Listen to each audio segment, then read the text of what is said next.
오늘 하나님께서 우리에게 주신 말씀은 신약성경 마태복음 6장 9절로 13절의 말씀입니다. 마태복음 6장 9절에서 13절의 말씀입니다.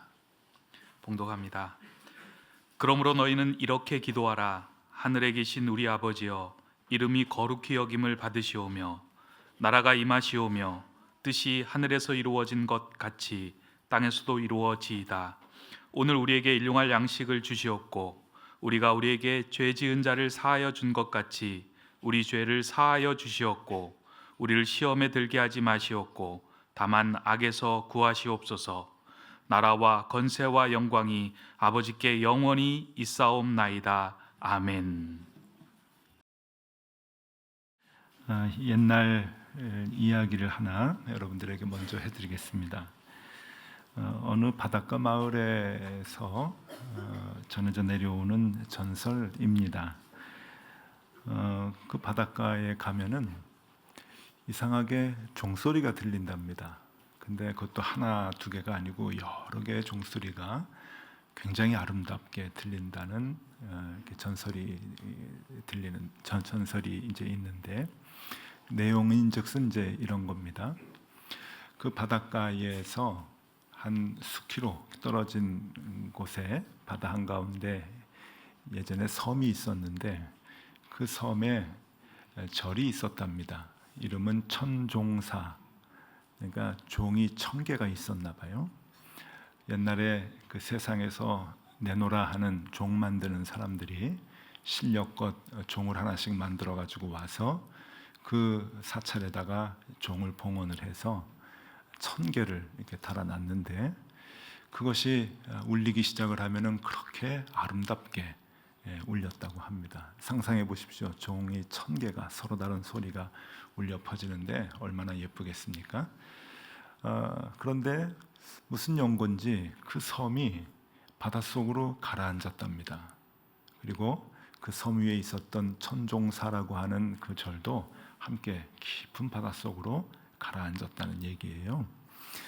그래서 그 뒤로 가끔 가다가 그 해변가에 종소리가 들린다는 겁니다. 그것도 한두 개가 아니고 1000개의 종소리가 오케스트라와 같은 음악을 연주하는 것 같은 그런 아름다운 소리로 바닷가에 들린다라고 하는 그러한 이야기가 전해져 내려와서 그 바닷가에 종소리를 듣기 위해서 찾아가는 사람들이 많았답니다.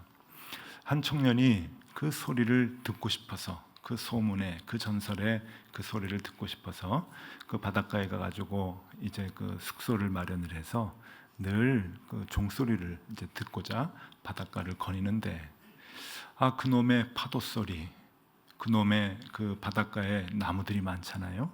나무들이 바람결에 서로 부딪히는 나뭇잎 소리, 그리고 아침 저녁마다 짖어대는 그 새 소리들 때문에 집중할 수가 없어서 그 종소리를 듣지를 못하는 거예요. 그래서 한참을 지나다가 이거 절망을 하고 이제 포기해야 되겠다, 이제 짐 싸들고 가야 되겠다 해가지고 짐을 다시 이렇게 꾸러미를 싸게 되면은 또 어디서 나타났는지 그 지역에 도사님 한 분이 나타나셔서, 아니다, 조금만 더 참아봐라, 귀를 열어봐라, 듣는다, 또 들은 사람 많다. 그러고선 또 사라지는 거예요. 그러면 이제 쌌던 짐을 다시금 꾸러미를 풀러서 며칠 더 이제 지내면서 그 종소리에 귀를 기울이는데 소리가 들리지 않는 거죠. 그렇게 이제 도사도 몇 번 만나고, 그러다가 결국은 절망하고 포기해서 이제는 더 이상 소망이 없다, 이제 돌아가자. 그러고서는 이제 그 짐을 싸가지고 가려던 차에 마지막이니까 그동안 그 소리 듣게 못하느라고 그 파도 소리, 또 이제 나뭇잎 소리, 새 소리, 이것 때문에 집중을 못하고 소리를 못 들었는데, 그래도 정이 들어가지고 미운정 고운정 다 들었는데 이 자연하고 이제 인사를 좀 해야 되겠다 싶어서 마지막으로 이제 그 해변가를 거닐면서, 그날은 종소리를 듣기 위함이 아니라 그 파도 소리와 그리고 나뭇잎 소리와 그리고 새 소리를 들으면서 이제 작별을 구하는 거죠. 그동안 애썼다, 내가 너희들 그 소리하고 싸우느라고 참 힘들었는데 이제는 뭐 그런 마음도 없다, 잘 있어라, 고마웠다. 그러고서는 한 바퀴를 삥 도는데 종소리가 들리는 거예요. 종소리가 들리는데 하나 두 개로 들리는 게 아니라 1000개의 종소리가 막 울리기 시작을 하는데 거기서 이제 그 종소리를 듣고 이제 감동을 했다라고 하는 이야기입니다. 뭔가 굉장한 게 나올 줄 알고 이제 집중을 하셨는데 그냥 이런 얘기입니다. 이 얘기는 뭔가 하나를 좀 듣든지 뭐 깨닫든지 하려면 이렇게 차원이 하나 이렇게 탁 올라가야 된다라고 하는 그런 의미의 이야기겠죠. 여러분 기도하실 때 하나님의 음성이 들리십니까? 오늘은 그 음성 듣는 법을 일러드리도록 하겠습니다. 잘 오셨습니다. 지난주에 우리는 그 주기도문 처음 이제 보면서 하늘에 계신이라고 하는 우리하고는 차원이 다르시다. 하나님은 우리의 기도를 땅의 방법이 아닌 하늘의 방법으로 풀어나가시는 중이다라고 하는 말씀을 드렸습니다. 그래서 하늘에 계신이라고 하는 것을 우리가 기도로 하고 또 그렇게 고백을 할 때 거기에는 희망이 있다라고 하는 것을 말씀드렸습니다. 희망이죠. 하늘에 계신이라고 하는 것은 우리가 절망 가운데 있지 않고 우리의 기도가 왜 이렇게 더딘가, 우리의 기도의 응답이 왜 이렇게 안 되나 하는 절망 가운데 있는 것이 아니라 진행되고 있는 거구나, 하나님의 방법으로 이루어지는 거구나 라고 하는 그 희망을 하늘에 계신이라고 하는 그 하나님을 부를 때 얻게 되는 것이죠. 그 뒤에 오는 호칭입니다. 우리 아버지라고 하는 것은 과연 무엇인가? 오늘은 마지막 부분의 그 결론을 얘기하지 않고 먼저 말씀을 드리겠습니다. 답을. 우리 아버지라고 하는 것은 뭘 의미하는가 하면은 회복입니다. 회복.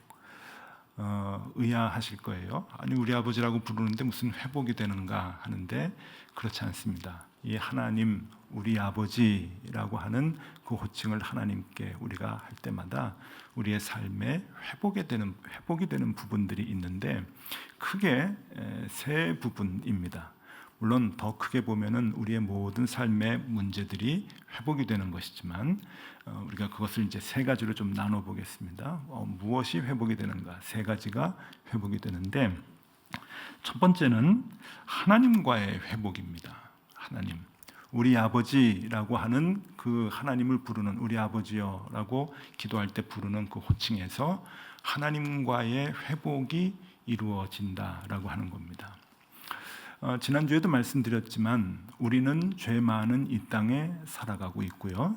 하나님은 거룩하고 전능하신 곳 하늘에 거하시는 분입니다.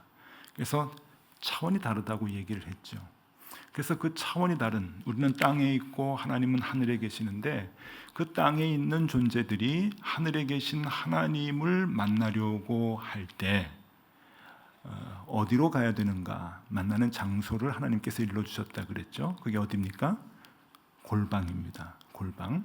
그러니까 이 골방이라고 하는 장소를 하나님께서 일러주신 것을 보면은 땅과 하늘이 물리적인 공간의 차이가 아니라 공간의 모습이 아니라는 걸 눈치챌 수가 있는 거죠. 그러니까 그 하늘에 계신 전능하시고 거룩하신 하나님을 찾기 위해서 만나기 위해서 우리는 골방에 들어가는 거예요. 골방에 들어가서 무슨 블랙홀과도 같이 이렇게 연결되는 그런 곳이겠죠. 그래서 하나님을 만나고 찾는데 그러면 이 물리적 이 연결 장소, 그러니까 물리적이 아니라 그 심적인 연결 장소가 골방이라고 한다면 그 심적 고리는 무엇일까? 그러니까 하나님과 우리를 연결시켜주는 그냥 골방에 들어가서 문을 걸어 잠근다고 하나님을 다 만나면 얼마나 좋겠습니까? 그럼 우리가 무슨 이런 신앙생활을 할까요? 그죠? 늘 골방에 들어가서 하나님을 대면하면 될 텐데 근데 골방에 들어간다고 하나님을 만나는 것이 아니거든요. 그럼 어떻게 하나님과 연결 고리를 지을 수 있을까? 그것이 바로 아버지라고 하는 단어입니다. 아버지. 우리가 골방에 들어가서 하나님 아버지라고 하는 그 아버지를 찾을 때 비로소 하늘에 계신 하나님과 이 땅에 있는 내가 연결이 된다고 하는 것이죠. 그 연결 고리는 아버지 외에는 없습니다. 이 아버지는 같은 공간에 계시지 않아도 언제나 나에게 큰 힘이 되는 존재이지요. 그렇기 때문에 하늘에 계신 우리 아버지라고 우리가 하나님께 기도할 때 하나님을 부르면 그 하늘에 계신 우리 아버지라고 하는 그 말 가운데 모든 기도의 열쇠와 통로의 역할을 해주는 그런 놀라운 능력이 그 안에 있다고 하는 거예요. 여기는 전제가 따라야 되죠. 우리가 하나님의 자녀라고 하는 확실한 믿음이 있을 때 가능하다고 하는 겁니다. 그것을 알 때 우리는 고백을 하는 거죠. 또 잘 몰라도 우리 아버지라고 할 때마다 그것이 회복이 될 수 있는 거예요. 자꾸 의식을 하게 되니까. 여기에 대해서 아주 중요한 그 열쇠를 주는 말씀이 요한일서 3장 1절입니다. 요한일서 3장 1절이 중요한데 제가 읽어드릴게요. 보라, 아버지께서 어떠한 사랑을 우리에게 베푸사 하나님의 자녀라 일컬음을 받게 하셨는가. 잘 알고 계시죠? 믿음으로 고백은 못해도 머리로는 알고 계실 겁니다. 외아들 예수 그리스도를 이 땅에 보내주셔서 우리의 죄를 위해서 십자가에 못 박혀 돌아가시게 하시고, 그래서 예수 그리스도의 그 구속의 피로 우리가 구원을 얻고 죄사함을 얻고 하나님의 자녀라 일컬음을 받게 되었다라고 하는 것이 이 말에 함축되어 들어가 있는 거죠. 어떠한 사랑을 우리에게 베푸사 하나님의 자녀라 일컬음을 받게 하셨는가, 너희가 아느냐 하는 겁니다. 그 사랑으로 우리가 하나님의 자녀가 되었죠.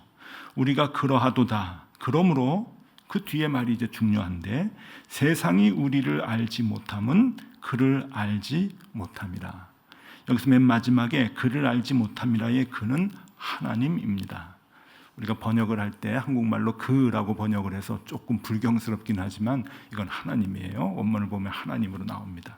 그 하나님을 알지 못하니까 세상 사람들이 우리가 얼마나 존귀한 존재인지, 하나님의 자녀가 된 정말 존귀한 존재인데, 세상 사람들은 하나님 자체를 모르니까, 그 하나님을 모르니까 하나님의 자녀가 뭔지를 모른다고 하는 거예요. 하나님을 알게 되면, 하나님이 어떤 분인가라고 알게 되면 우리가 얼마나 존귀한 존재인지를 알게 된다고 하는 거죠. 그런데 이것이 세상 사람들의 시각만 있는 게 아니라는 거예요. 우리도 마찬가지입니다. 우리가 하나님이 얼마나 소중한 분이다라고 하는 것을 알게 되면 알게 될수록 그 하나님의 자녀인 나의 소중함을 알게 되는 거예요. 여러분, 목사는 도안이면 뭡니다. 대접받는 게. 교회에서는 여러분들이 뭐로 대접을 해주세요. 정말 저를 사랑해 주시고 정말 존귀하게 생각해 주세요. 그러시죠? 예, 정말 저를 위해서 기도해 주시고, 우리 목사님 참 귀한 분. 그래서 저는 참 기뻐요. 그것이 어떻게 보면은 제가 살아가는 또 원동력 중에 하나일지도 몰라요. 근데 여러분, 교회 밖에 가면은요, 목사를 무슨 사기꾼 같이 봐요. 특히 요즘 같으면은요, 대접 안 해줍니다. 목사는 목사지. 아이고, 그냥 허우대는 멀쩡한데 사기꾼 아닌가? 뭐 또 이렇게 볼 수도 있고요. 그러니까 이게 대접받는 게, 사회적으로 대접받는 게 뭐 아니면 도란 말이죠. 그 차이가 뭘까요?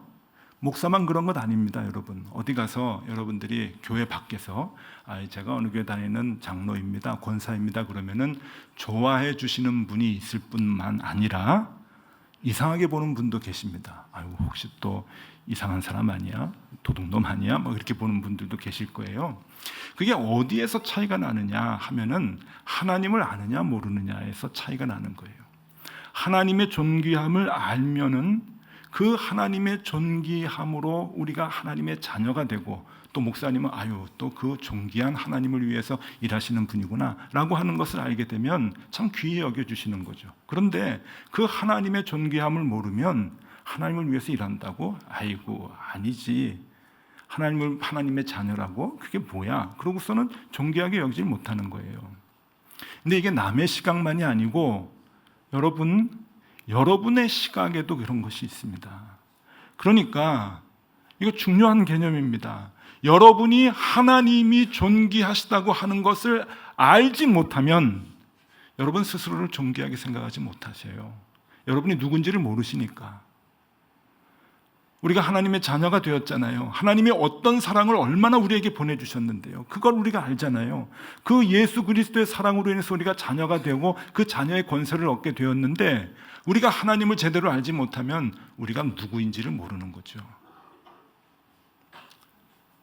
우리 아버지여 라고 부를 때마다 그것이 회복돼야 되는 거예요. 여러분, 그것을 의식하십시오. 여러분, 그 신앙생활 하는데 주기도문 많이 기도를 할 것입니다. 앞으로 그럴 때마다 이제 오늘 이 설교를 이제 듣고 난 뒤로는 의식을 하세요. 하늘에 계신 우리 아버지여 할 때 그 우리 아버지여라고 하는 곳에서, 그 대목에서 내가 얼마나 존귀한 존재인가라고 하는 것을 회복할 수 있어야 됩니다. 하나님과 나와의 관계를 우리가 회복할 수 있어야 되는 거예요. 첫 번째, 그 회복이 들어가게 됩니다. 두 번째, 하늘에 계신 우리 아버지, 우리 아버지라고 할 때 우리라고 하는 단어가 이제 들어갑니다. 여기서 보면은 이 우리는 나의 아버지가 아니라 우리 모두의 아버지다라고 하는 것을 얘기하면서 이웃과 나와의 관계, 형제와 나와의 관계를 다시금 회복시켜 주세요. 잊고 살았던 우리에게 그것을 회복시켜 주시는 거예요. 그래서 모든 인간관계의 회복을 의미하는 겁니다. 우리 아버지라고 할 때 회복이 되는 거죠. 인간관계가. 이 부분은 우리 한국 사람들의 정서에서 이해하기가 조금 좀 어려운 부분입니다. 왜냐하면은 우리 말에 있어서 우리의 개념이, 벌써 또 우리를 되게 많이 얘기했죠.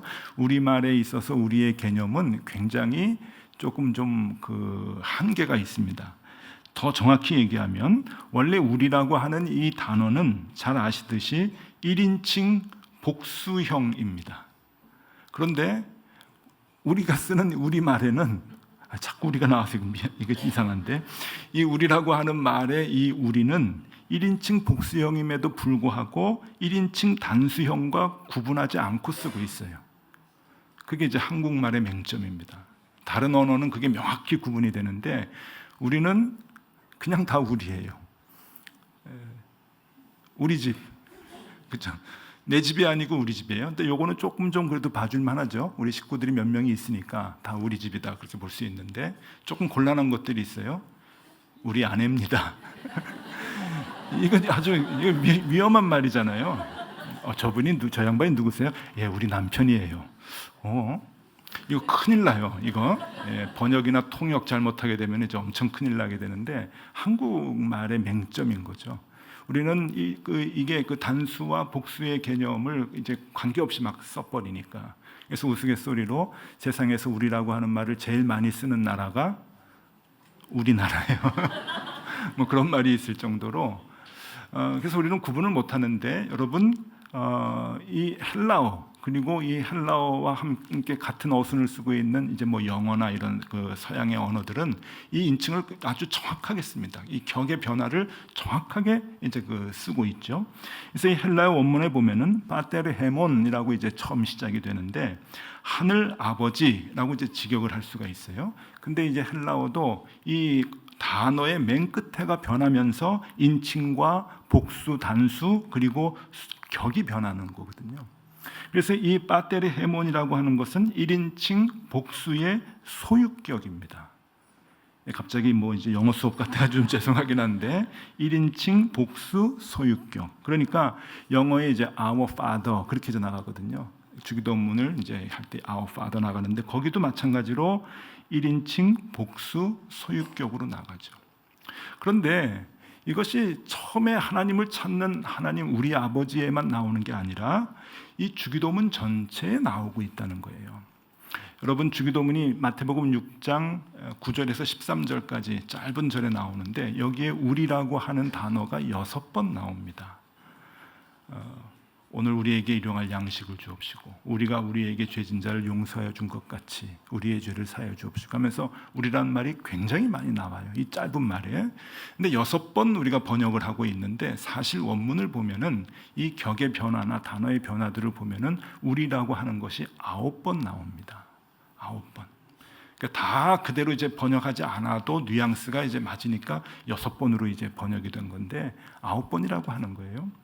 이건 무엇을 의미하는가? 이게 단수와 복수 그리고 소유의 격을 정확하게 표현하는 언어에서 9번씩 얘기한다고 하는 것은 여기에서 우리가 횡적인 수평적인 인간관계를 굉장히 중요시하고 계시다고 하는 것을 눈치채야 합니다. 왜냐하면 하나님은 나의 하나님이 아니라 우리 모두의 하나님이라고 하는 것은 우리 모두가 함께 하나님을 부르는 아버지라고 부르는 우리 모두가 형제요 자매라고 하는 것을 다시 한번 상기시켜 주기 때문에 그래요. 인간관계의 회복을 우리에게 요구하시는 겁니다. 그래서 우리 아버지요라고 부를 때마다 우리는 그것을 의식하면서 우리의 인간관계를, 수평적인 인간관계를 회복할 수 있어야 돼요. 예수님께서 주기도문을 말씀을 하실 때 주기도문을 가르쳐 주시는 이렇게 기도해라라고 주기도문을 가르쳐 주실 때 주기도문을 가르쳐 주시는 바로 전 말씀과 그 바로 뒤의 말씀을 보면은 이 문맥을 봐도 굉장히 아주 중요한 의미가 있습니다. 예수님께서 주기도문을 가르쳐 주시기 바로 전에 인간관계에 대해서 계속 이야기를 해 주십니다. 그래서 가장 중요한 것이 마태복음 5장인데 마태복음 6장은 이제 주기도문이고 5장 바로 전장인데 23절에서 24절에 보면은 중요한 말씀이 나오죠. 그러므로 예물을 제단에 드리려다가 거기서 내 형제에게 원망 들을 만한 일이 있는 것이 생각나거든 예물을 제단 앞에 두고 먼저 가서 형제와 화목하고 그 후에 와서 예물을 드리라. 요즘 말로 바꿔보겠습니다. 예배 드리러 왔니? 혹시 형제하고 좀 불편한 것 없어? 형제하고 불편한 가운데서 예배 와서 드리면 예배 꽝이다. 이제 그런 거죠. 가서 화목해라. 먼저 화목하고 하나님 앞에 와서 예배 드려라. 그래서 마태복음 5장에 보면은 약한 자를 대적하지 말아라. 원수를 사랑해라. 그리고 구제할 때 은밀히 하라라고 하는 이 수평적인 관계의 모든 이야기들을 우리에게 얘기해 주고 계셔요. 그리고 막상 주기도문을 딱 가르쳐 주시고 난 다음에 바로 뒷절 그러니까 주기도문이 13절까지거든요. 14절과 15절 보면 마태복음 6장 14절 15절에 바로 이렇게 말씀하십니다. 너희가 사람의 잘못을 용서하면 너희 하늘아버지께서도 너희 잘못을 용서하시려니와 너희가 사람의 잘못을 용서하지 아니하면 너희 아버지께서도 너희 잘못을 용서하지 아니하시리라. 기도를 가르쳐 주시고 난 다음에 첫 번째로 우리에게 당부하시는 이야기입니다. 우리 아버지 부를 때마다 우리라고 하는 것을 기억하라는 거예요. 그러니까 자꾸 우리 말 가운데서 우리는 자꾸 이것을 단수로 써버리니까 복수하고 단수 개념이 너무 없으니까 자꾸 우리는 이제 한계를 느끼는데 아닙니다. 하늘에 계신 우리 아버지 할 때 모든 형제 자매들의 아버지 되심을 우리가 깨닫고 우리가 형제 자매들하고 화목하게 지내야 할 것을 늘 다짐할 수 있어야 돼요. 주님의 간절한 소망이고 바람입니다. 가끔 탈무드 얘기를 해드리는데 탈무드가 지혜가 좀 있어요. 탈무드에 이런 얘기 있는데 하나 또 소개해드릴게요. 옛날에 어떤 수도원에서 수도사들이 밤을 이제 그 철야 기도를 했다 그럽니다. 그 철야 기도가 한국에서 나온 것만은 아닌 것 같아요.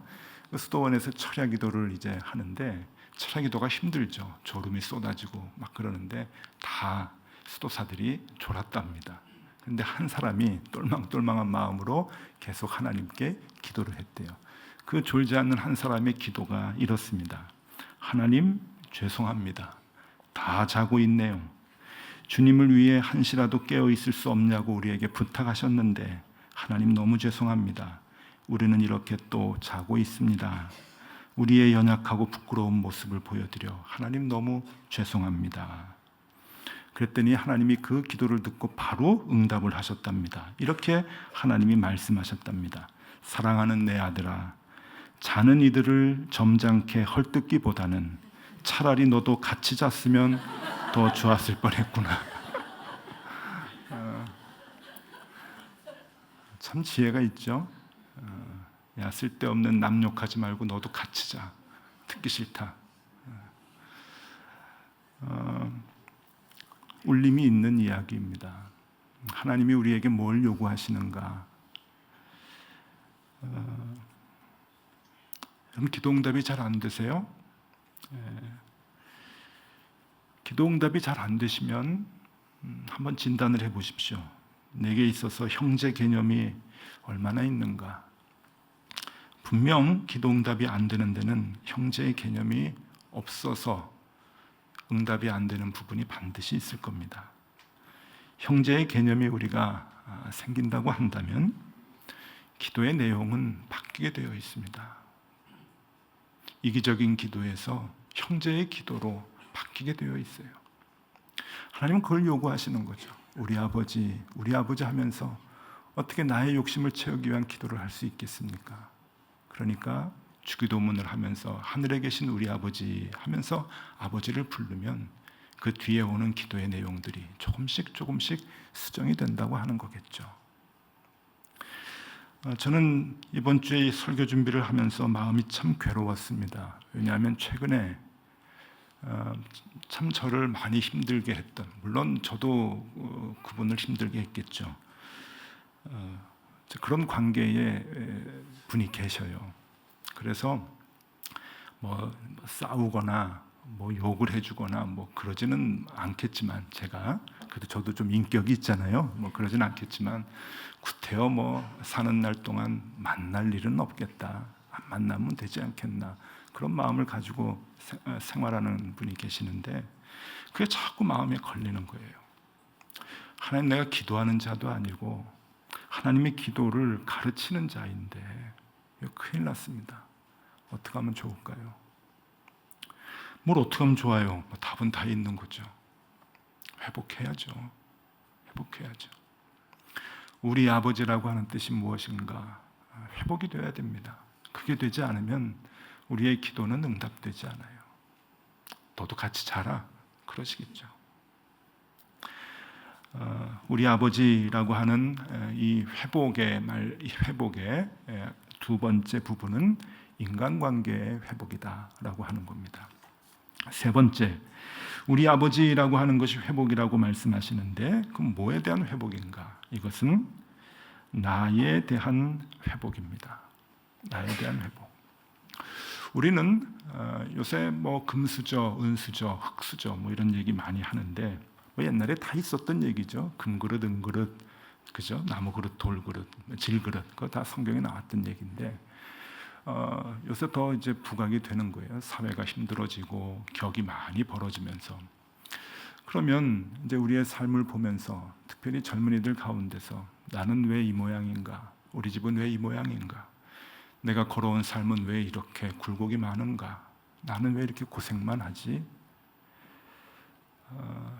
부유하고 넉넉함과 관계없이 또 정신적으로 많은 고난과 고통 속에 인생을 살아오는 분들이 또 계시잖아요. 그러면 내 스스로를 용납을 못하는 거예요. 내 스스로에 대해서 용서가 안 돼요.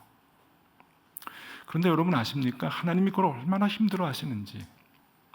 하나님이 우리의 아버지 되시고 창조주의 손길로 우리를 이 땅에 보내시고 우리를 섬세한 계획 가운데서 지금까지 인도해 주셨는데 내가 내 자신을 인정하지 못한다고 하는 것은 하나님을 인정하지 않는 거거든요. 하나님의 그 손길과 그 간섭을 송두리째 부인하는 거거든요. 하나님이 어떻게 내 아버지라면서 나에게 이런 고난을 주실 수가 있는가? 나에게 이 고통을 주실 수가 있는가? 온통 불만뿐이죠. 요새 자존감 얘기도 많이 하는데 그래서 자존감들이 쭉쭉 내려가는 거예요. 근데 여러분, 아무리 힘들고 어려워도 내 상황이 남들과 같지 않고 정말 괴로운 상황이 이어지고 지금까지 힘들고 어려운 환경 속에서 살아왔다 한다 할지라도 하나님, 이것이 하나님의 과정이라면서요. 하늘에 계신 하나님의 그 손길로 나를 만드시고 인도해 주시는 과정이라면서요. 하나님의 그 손길을 의지하고 그 하나님이 나의 아버지임을 고백할 수 있다고 한다면 여러분, 그것은 나와 내 자신과의 회복입니다. 회복이 돼야 되는 거예요. 내가 나를 보는 눈이 회복이 돼야 되는 거예요. 하늘에 계신 우리 아버지여라고 아버지를 부를 때마다 내 자신이 회복이 돼야 되는 거예요. 하나님이 인정하시고 하나님이 만드시고 하나님이 이끌어 가시는 내 아들 된 내 자신을 내가 볼 수 있어야 되는 거죠. 그래서 존귀히 여기게 되는 거예요. 자존감도 올라가고 내가 누군데 세상 사람들이 다 나를 도루 뭐 이렇게 봐줘도 아니야, 난 뭐야? 내가 하나님의 자녀인데, 존귀한 하나님의 자녀인데, 그러면서 또 살아가는 힘을 얻게 되는 거죠. 회복입니다. 그래서 여러분, 우리 아버지여라고 우리가 기도할 때 그 호칭을 부르면 이 세 가지가 회복이 되는 거예요. 부를수록, 우리가 의식하면서 부를수록 회복이 되는 거예요. 하나님하고의 관계가 회복이 되고, 이웃과의 관계가 회복이 돼야 되고, 그리고 내 자신과의 관계가 회복이 돼야 되는 거예요. 이게 우리 아버지여라고 하는 이 짧은 호칭에 송두리째 들어가 있는 거죠. 다시금 천종사 얘기를 좀 하겠습니다. 이게 전 얘기가 불교 얘기가 아닌 건 아시죠? 그냥 이야기입니다. 종교를 얘기해 주는 그 이야기 책에 담겨져 있는 이야기인데 울림이 있죠. 여러분, 1000개의 종소리를 언제 듣습니까? 파도 소리를 다 빼버리고, 나무 소리 빼버리고, 새 소리 빼버리고, 그거 다 그냥 제거하고 온통 종소리 들으려고 그냥 집중하고 있을 때 종소리가 안 나는 거예요. 뭘 가르쳐 주는가 하면은 일상, 파도 소리, 일상적인 나무 잎 움직이는 소리, 일상적인 새 소리 가운데서 하나님의 음성이 들린다고 하는 얘기겠죠. 그 가르침이겠죠.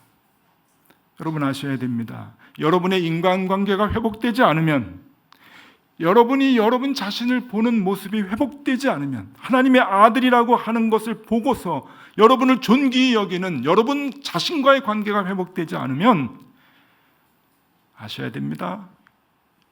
기도 응답 안 됩니다. 기도 응답 안 돼요.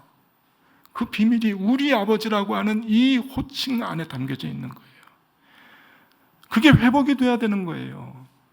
여러분들의 모든 인간관계가 수평적 인간관계 회복하시기 위해서 애쓰셔야 돼요.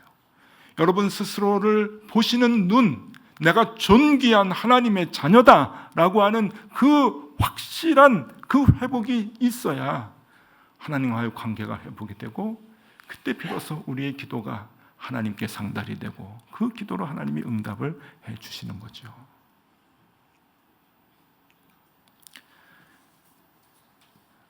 여러분, 이제 설교를 마치려고 합니다.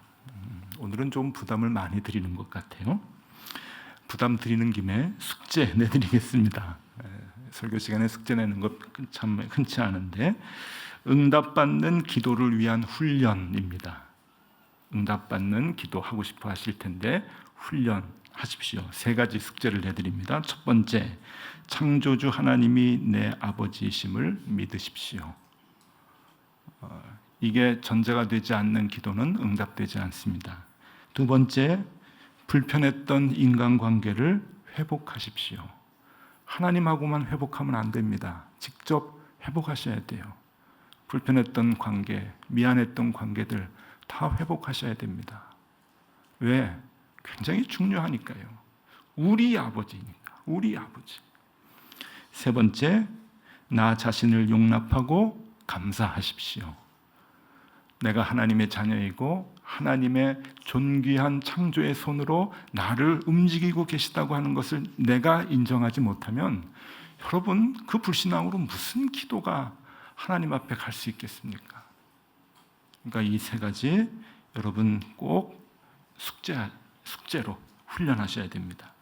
창조주 하나님이 내 아버지이심을 믿고, 불편했던 인간관계를 회복하고, 나 자신을 용납하고 감사하는 그러한 삶을 사셔서 기도할 때마다 응답받는 능력의 신앙생활 감당하시는 저와 여러분들이 다 되실 수 있기를 바랍니다.